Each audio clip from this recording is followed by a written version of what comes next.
की बाइक बिगड़ गई। चींटी ने उसे अपनी स्कूटी पर लिफ्ट दी। रास्ते में चींटी ने हाथी से कहा, यार जरा नीचे होकर बैठ जा।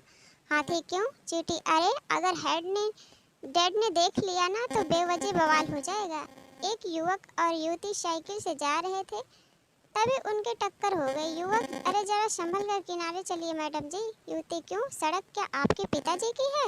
युवक, जी नहीं, सड़क तो आपके पिताजी की है, पर मुझे दहेज में मिली है। मंगलदास रोज सुबह पेड़ पर चढ़कर बैठ जाता। पूछो क्यों? बेचारा एमबीए करके पागल हो गया था। अपने आप को ब्रांच मैनेजर समझता था।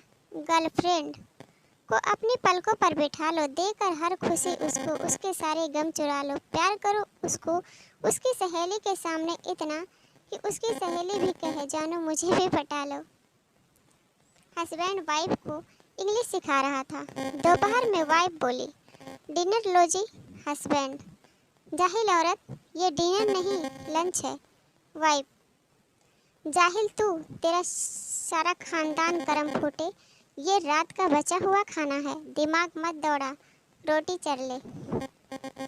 सोमवार का व्रत पत्नी ने रखा। पति ने पूछा, अब ये सोमवार व्रत क्यों? पत्नी ने कहा, शादी के बाद भी सोमवार का व्रत आपके लिए स्पष्ट चेतावनी है कि अगर ज़्यादा चू चपड़ की तो आपसे बेहतर की तलाश जारी है। आज कुछ अच्छा खाने का मन था।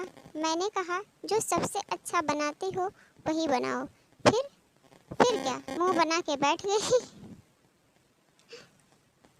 बीबी, सुनो जी, जब हमारी नई नई शादी हुई थी तो जब मैं खाना बना कर लाती थी तो तुम खुद कम खाते थे, मुझे ज़्यादा खिलाते थे। पति, तो? बीबी, तो अब ऐसा क्यों नहीं करते? पति, क्योंकि अब तुम अच्छा खाना बनाना सीख गई हो। बीबी बेहोश। छगनलाल का पेट खराब था। पत्नी बोली, श्रीमती जी की रात के 2 बजे अचानक नींद खुली होकर तो पाया कि पति बिस्तर पे नहीं है। उसने जिज्ञासावश उठी, खोजा तो देखा डाइनिंग टेबल पर बैठे पति जी कॉफी का कप हाथ में लेकर विचार मग्न दीवार को घूर रहे हैं। पत्नी चुपचाप पति को कॉफी की चुस्की लेते हुए बीच बीच में आंख से आंसू पोंछते देखती रही। फिर पति के पास गई और बोली, क्या बात है डियर, तुम इतनी रात गए क्या कर रहे हो? पति जी ने कॉफी से नजर उठाई। तुम्हें याद है 14 साल पहले जब तुम सिर्फ 18 साल की थी? पति बड़ी गंभीरता से बोला।